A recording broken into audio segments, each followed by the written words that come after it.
বাংলাদেশ ভারত সীমান্তে পশ্চিমবঙ্গ রাজ্যে কাঁটাতারে বেড়া নির্মাণের তোড়জোড় শুরু করেছে প্রতিবেশী দেশটি।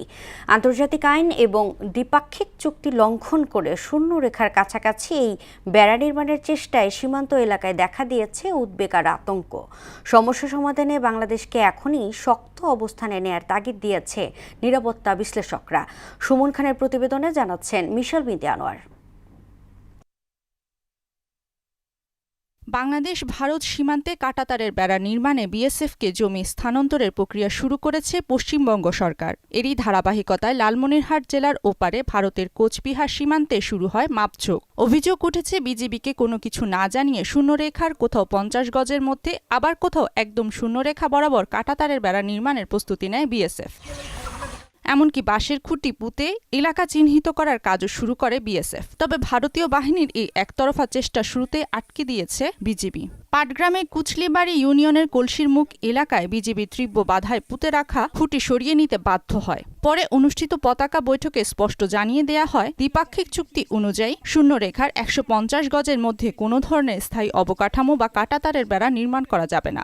ওরা জোর করিয়া নাপ করিয়া এই যে পিলার গাইতেছে 150 গজের বাইরে বলে দাও, এখন তো বড়াতে 10 গজও না। গায়ের জোরাই তো ওটা গায়ের জোরানো 150 গজ ফাঁকি দিতে হবে, সে সীমা যেতে দেয়। তার মানে আমাদের এগুলো যে যদি না থাকতো তো আমার এই দেশ কখন দখল করে নিত। স্বাধীনভাবে একটু বর্ডারে আশেপাশে আমাদের ক্ষেত খালা দেখতে পারতেছি, হয়তোবা এরপরে আমরা এটা পারবো না। বিজিবির করা বার্তার পরেও ভারতের পক্ষ থেকে এই নিয়ম উপেক্ষা করার প্রবণতা দেখা যাচ্ছে। সংশ্লিষ্টরা বলছেন, ভারতের এই কর্মকাণ্ড আন্তর্জাতিক আইন, 1974 সালের ঐতিহাসিক মুজিব ইন্দিরা চুক্তি এবং পরবর্তী দ্বিপাক্ষিক সমঝোতার স্পষ্ট লঙ্ঘন। আর এতেই নতুন করে আতঙ্ক ছড়িয়ে পড়েছে দহগ্রাম, আঙ্গরপোতা সহ লালমনিরহাটের সীমান্তবর্তী গ্রামগুলোতে। আমরা একটা আতঙ্কের মধ্যে আছি না। দহগ্রামে এখানে কেলেঙ্কার, এখানে গরু টানাটানি হয়, বিএসএফ ধরি ডাঙ্গাটাঙ্গি করে, ওরা ফিরে যেতে বাংলাদেশে ঢুকে যায়। হ্যালোজিং লাইটগুলো আছে, এগুলো খুব অতিরিক্ত পাওয়ারি।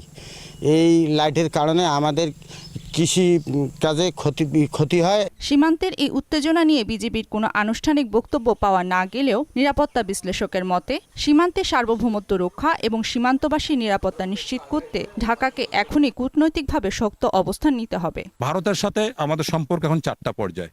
হয় আত্মসমর্পণ করতে হবে, যা বলে তাই মেনে নিতে হবে, সম্প্রীতি যদি উভয় দেশ সবকিছু মেনে নেয়, 3 হলো সংঘাত, 4 হলো যুদ্ধ।